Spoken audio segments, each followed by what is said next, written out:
Good afternoon, fellow ruminators. Welcome back to another session, Rumination with Andrew. Thank you so much for joining as we are about to discuss a very important topical matter, another breaking story for you this afternoon.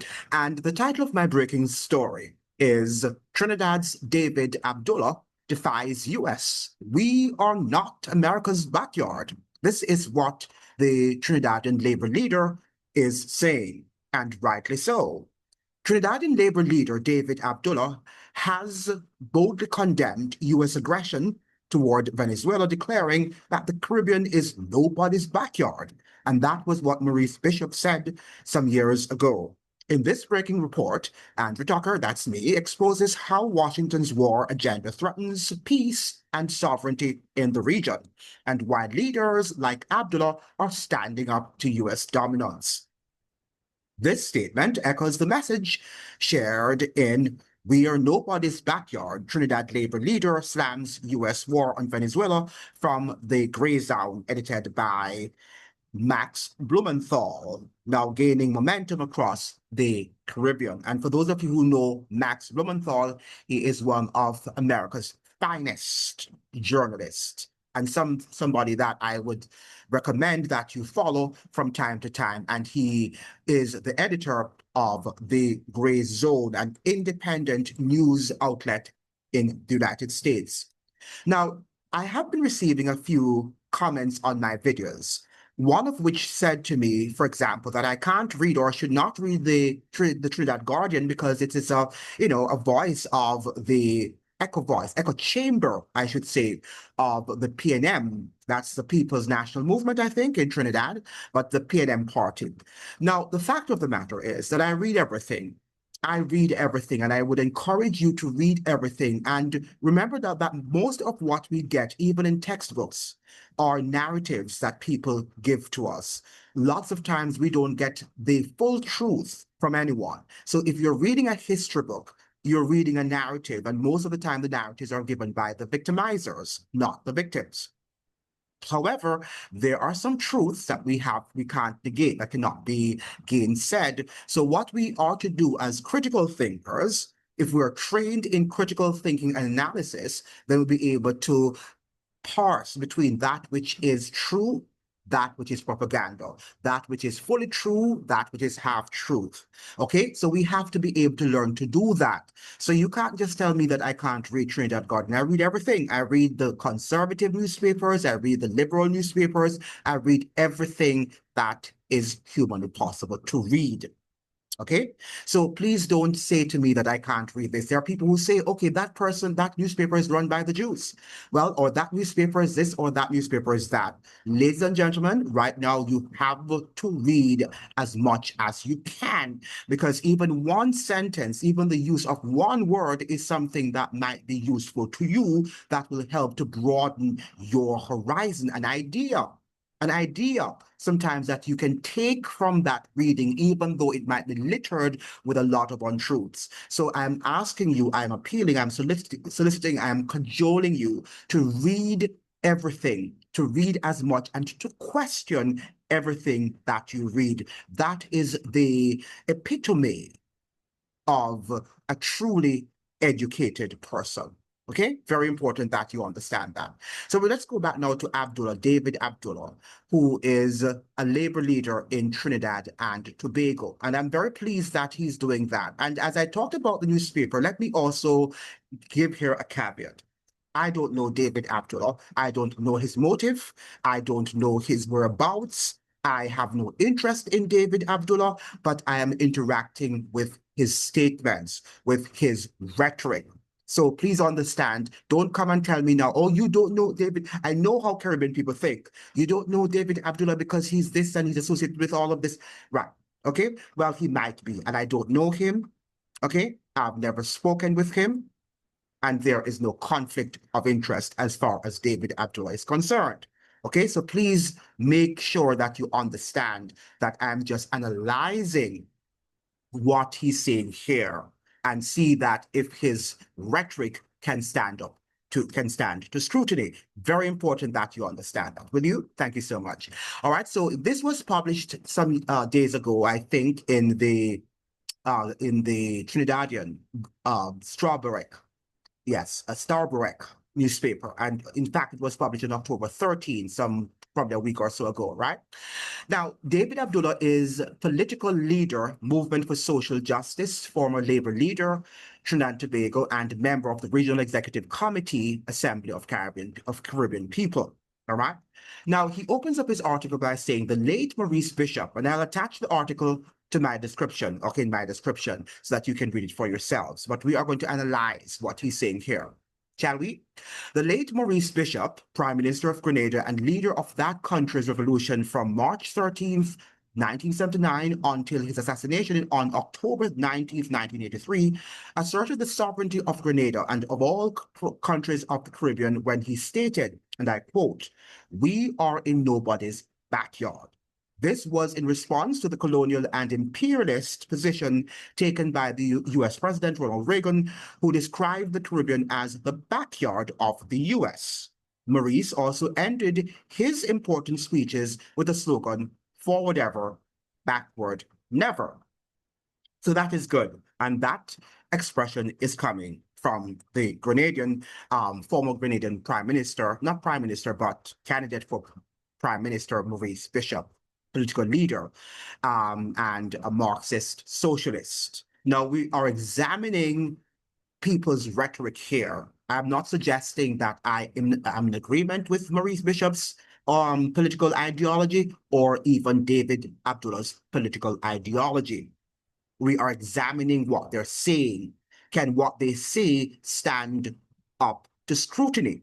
That is what I'm trying to do here. And so far, so good. I think that can be stand up to scrutiny, that we're in nobody's backyard. We should be sovereign states. We're not, but we should be.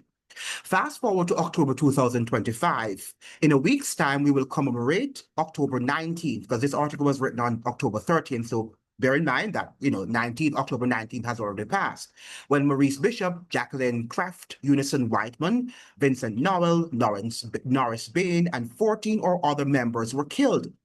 The Grenadian Revolution died with them, as did the hopes and aspirations of the entire Caribbean that we could pursue an alternative path of development.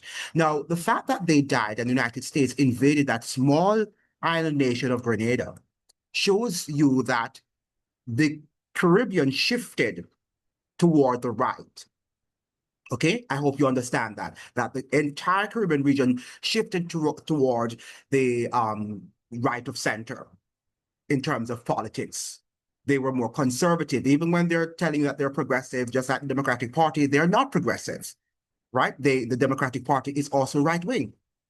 Okay, and I want you to understand that that is when, after Maurice Bishop and his revolution in Grenada, that political leaders began to fear for their lives. Okay, they began to fear for their lives because this man was killed.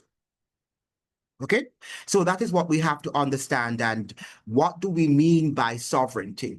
Are we able to make independent decisions on our own without any meddling from Washington, D.C.?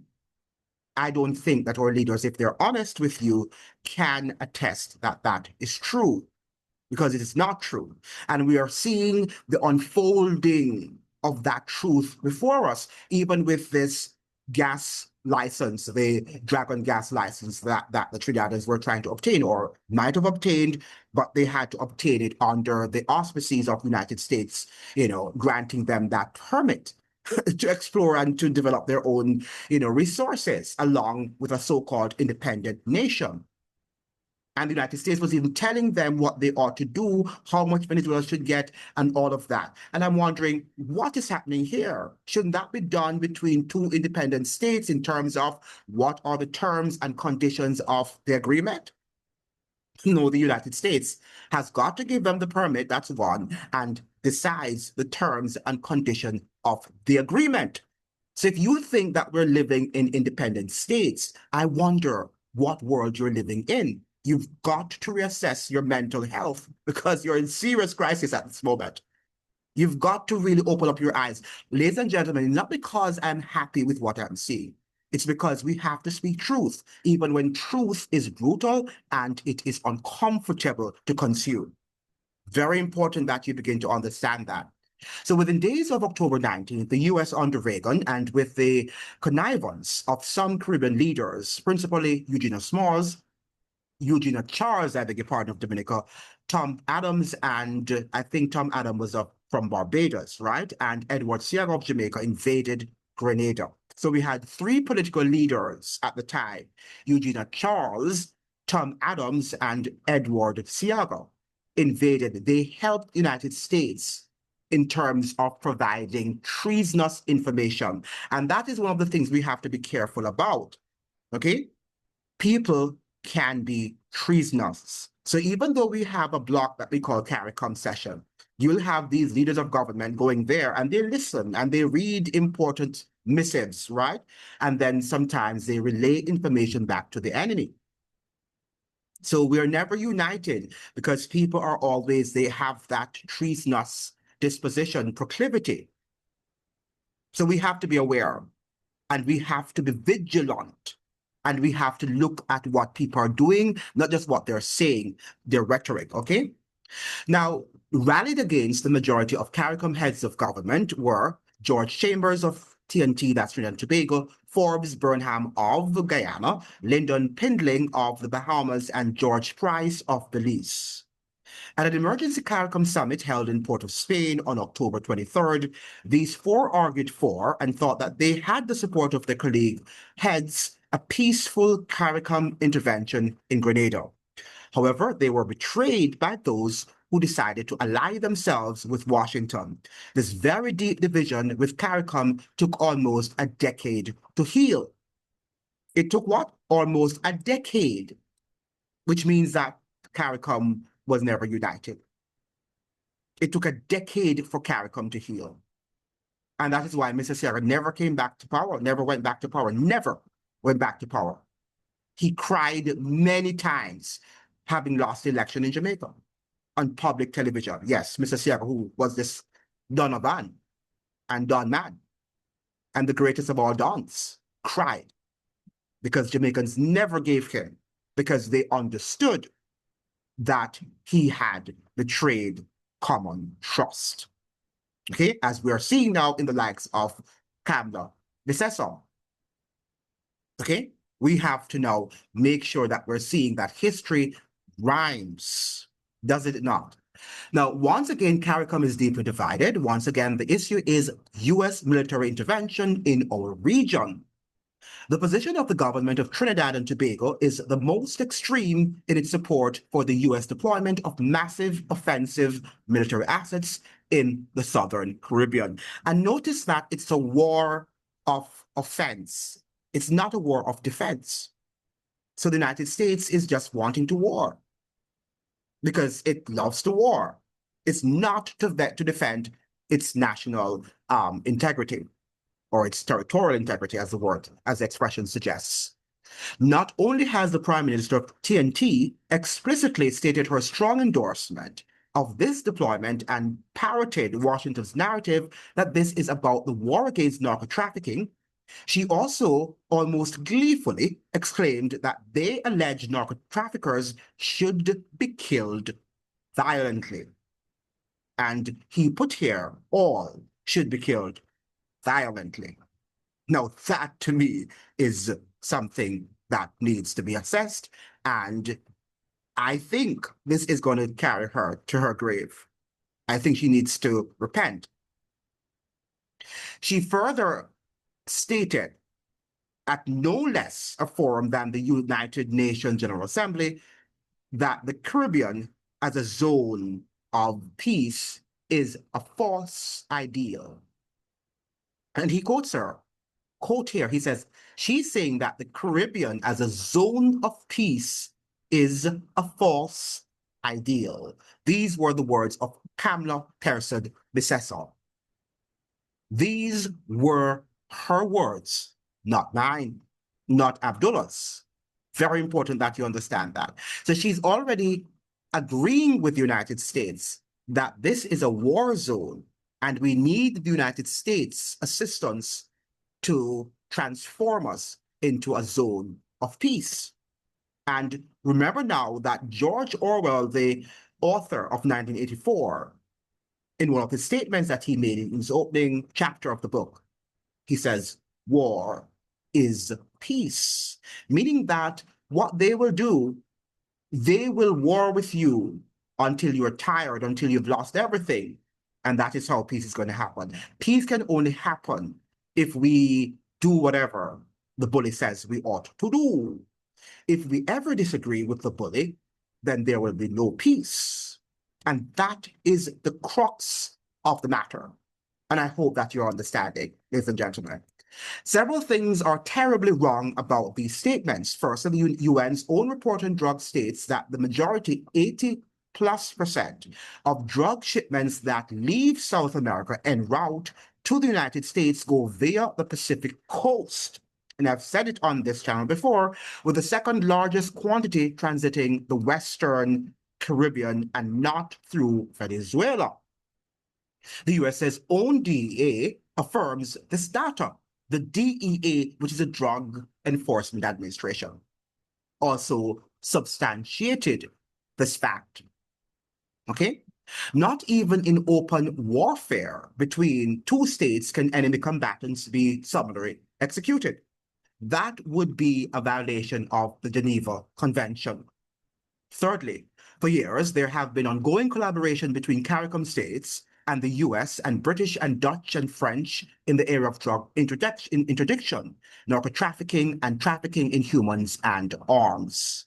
That collaboration sees the US Coast Guard often stopping, searching, arresting, and seizing narcotics, with the criminals brought before a court of law and tried. And I think this was as a result of the ship rider agreement that was actually signed and became law, as that the United States could, that was done in the 1990s, could search or seize to interdict drug traffickers or human traffickers or arms traffickers. Okay, so the law is there. But I'm wondering if the ship rider agreement, which I should go into and probably read the clauses mentioned in that agreement, I am wondering if that was what opened up the door for the United States to now determine that it can just come into our waters and shoot without due process. Okay, so when we open up a can of worms, we have to be careful that that can of worms might not be able to be closed because it has already been opened. Okay, and our politicians opened it, and they understood even in the 1990s that the United States was an empire. They would have understood that because they saw what she did to Maurice Bishop, to Michael Manley, to Chile, to Guatemala, to Panama. At the time, they would have known. Okay, so this is not because they were ignorant. Okay, we must insist on the rule of law being upheld. The extrajudicial execution of persons must not be condoned. Furthermore, a nuclear-powered submarine, several amphibious landing vessels, 7 destroyers with guided missile capabilities, and fighter jets now stationed in Puerto Rico are not assets that one deploys to deal with pirogues or outfitted with a number of outboard motors. We must never forget that the United States has not hesitated in the past to lie in order to justify military actions. They've always lied. That's what they do, as they blatantly did with weapons of mass destruction. Narco-trafficking may be the narrative, but regime change and control of Venezuela's hydrocarbon wealth is the logical objective of this military buildup. And this is nothing that is new or that is revolutionary in his ideas that he's presenting here, ladies and gentlemen, because we've long heard, even from the New York Times, that according to the New York Times, that could be the ultimate agenda. But they know that that's the ultimate agenda. Okay? Because the United States, the New York Times is a part of the military-industrial complex. For those of you who don't know, the New York Times is a part of the military-industrial complex. Just read their papers and you'll see that. Okay? The TNT Prime Minister's statement about the zone of peace being a false ideal seeks to wrongly equate military warfare and military interventions by one state against another sovereign state with the violence that pervades many of our societies, the U.S. included. This is a false equivalent. Moreover, it is in direct contradiction with the stated policy of CARICOM and CELAC, both of which entities Trinidad and Tobago is a member of. CARICOM looked bad at the UNGA, that's the United Nations General Assembly, with a number of heads restating that the Caribbean must be a zone of peace, and Trinidad and Tobago saying that it's a false ideal, to the delight, no doubt, of Marco Rubio. So we can see that Ms. Kamala Pearson, decessor, is acting like an Eddie Sieva, like a Eugenia Charles, and Tom Adams. She's an Uncle Tom, as it were, okay? Or an uncle or an auntie, whatever. Well, it's an Uncle Tom, we call it Uncle Tom, right? She's a betrayer of common trust. But Trinidad and Tobago is not the only CARICOM member state that is siding with Washington. Guyana has clearly identified with the U.S., and the flyby of two U.S. military aircraft during the inauguration of President Irfan Ali was a definitive and highly visible marker of Georgetown's position. Jamaica has been relatively silent on all of this, but the fact that the current chair of CARICOM, PM Andrew Holness of Jamaica, has not convened an emergency heads of government meeting is indicative of not only Jamaica's position, but also of the divisions within CARICOM. Well, we must understand now, just a caveat here, that he did eventually, I think Saturday of that week, last Saturday, or he convened a meeting in which they have stated their position. Now, remember that this article was written on October 13, so don't come telling me that he has and all of that. I know, but this article was written on October 13.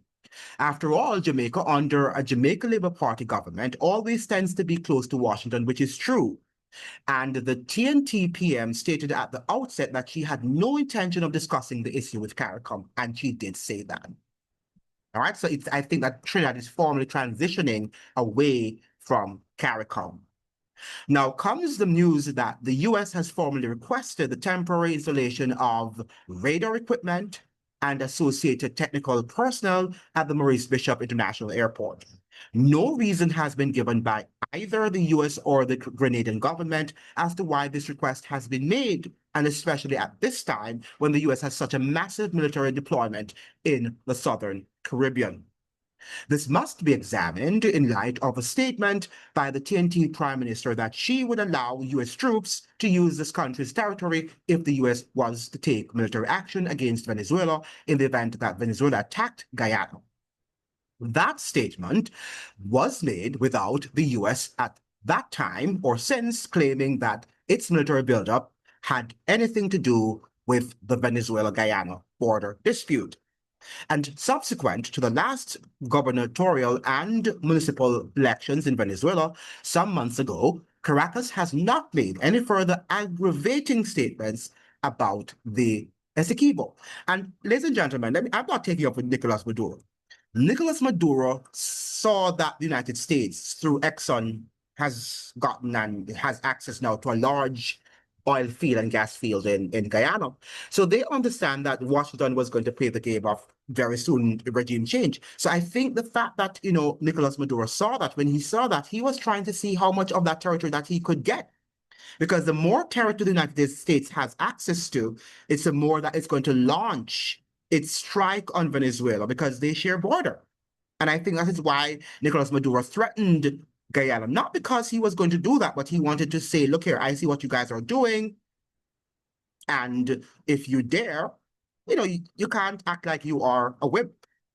So he just wanted to cement that he is a strong leader and he's able to stand up to the United States and to Guyana, because he knew at the time and still knows that Guyana would have been supported by the United States military. He knows that. The fact that they are, they are the leaders and the administrators of the Guyanese oil and gas reserves there in Guyana. What may be happening, however, is the setting up of some pretext for a U.S. military strike against Venezuela or its leadership. the so-called war against narco-traffickers, the illegal U.S. $50 billion bounty on the head of President of Venezuela, Nicolas Maduro, whom the U.S. accuses without evidence of being the leader of a narco-trafficking gang, and what seems to be attempts at various false flag events, including a plot to place explosives outside the U.S. embassy in Caracas, all point in this direction. Okay, so there's no evidence that they're suggesting that he's a part of this gang that they are suggesting that he's a part of. Okay, now he says here, because I can't read everything, we must insist that the Caribbean remains a zone of peace and there be no military intervention in our region. We must oppose the colonial and imperial agenda of Washington, what I call the Monroe Doctrine and its Roosevelt coloring on steroids. This is the core of the declaration by the Assembly of Caribbean People, to which some 500 individuals and/or organizations have endorsed by their signatures. The Assembly is calling for our collective voices to be raised in unison this Thursday, October 16th, through actions to take place simultaneously in as many Caribbean countries and in the diaspora as is possible. U.S. President Donald Trump must know that the people of the Caribbean wish for peace. Those Caribbean heads of government must know that they are on the wrong side of history by their unequivocal support for Washington. We have in the past and can continue to pursue our own interests even when these are in conflict with that of the United States. That is why we recognized Cuba in 1972 when only Mexico in this hemisphere had done so. That is why we supported the struggle against apartheid and colonial control of Southern Africa, when the US, Britain, and the rest of Western Europe embraced those racist, undemocratic regimes. We must continue along a path that leads us forward ever and backward never. The expression by Maurice Bishop, former political leader of Grenada. Now, I want to say that even though I agree with him that we should stand up based on our principled action taken against apartheid, and also that we were able to support Cuba in its revolution, not revelation, but revolution, we must understand that we're living in different times. At that time, we're living in the throes of the Cold War between the Soviet Union and the United States. Now, the United States is the sole super empire of the world. And that is what we have to do. We were contending for two ideologies then. Right now, it's just one. So what do we do? Do we have even a choice, as David Abdulah is purporting here? And while we are trying to be courageous, we have to also confront the truth, the naked truth. The naked truth is that we only have one super empire, one major superpower standing in the room, a Goliath, if you will. How are we going to deal with this Goliath? How are we going to deal with the Goliath? That is the problem. That is the question that we should be posing to ourselves. And we can't allow ourselves to be dishonest by creating this sort of delusional world that we can just resist US power without consequences. Okay? And I would admonish, as I'm ending the video right now, that our institutions in Trinidad and Tobago, in Jamaica, in Antigua, in Guyana, Barbados, right throughout the Caribbean, including in our Francophone Caribbean countries and or also Hispanic countries, okay, that we learn geopolitics. Geopolitics ought to be a subject, okay? More important now, geopolitics ought to be a subject, because right now we're finding ourselves in a situation in which many of our island people or island citizens are so narrow in their perspective of the world that they think that we are controlling, or we have been controlling our affairs when we have not been controlling our affairs. Okay? And then we blame our prime ministers for not standing up and for not doing what they ought to do and all of that stuff. But we must be practical citizens. and say to ourselves, if they stand up, what are the consequences? And will we be able, just like Cuba, to support them, even though, we're going to lose a lot of our conveniences and possibly sometimes our freedoms? It's a very difficult path to navigate, but we have to navigate it. And I think that the sooner we come together, and if we pull, because there is strength in unity, and that is the whole thing. This is now where we can solve the problem. I'm going to end my video here. That unity is strength. And if all Caribbean islands had joined hands and heart together, from Dominican Republic to Guadeloupe to Guyana, Jamaica, but all of us, irrespective of our language and culture, had come together, and the Latin American states too, irrespective of their language, Portuguese or Spanish or French, if we had all, and Dutch, if we had all come together, and shout out to my people from Suriname and from these other small states, okay, that speak Dutch. If we had all come together and united under a common cause, I think that we could have resisted U.S. power. And that is what U.S. does. And I have a video for tomorrow, Divide and Conquer. That is what she does. She divides, and that is how she conquers. Thank you so much for joining. I hope that you'd like, share, and subscribe. Like the video so the video can be shared with as many people on the platform. And please leave me your insightful comments that you have been doing. And thank you so much, ladies and gentlemen, for watching the videos. Watch them so that they can be dispersed to as many people as possible on the platform. Remember now that if you don't dispatch that, if you don't like them, if you don't respond, if you don't watch them immediately, YouTube will bury the video and truth will be suppressed. Thank you so much. Have a great day.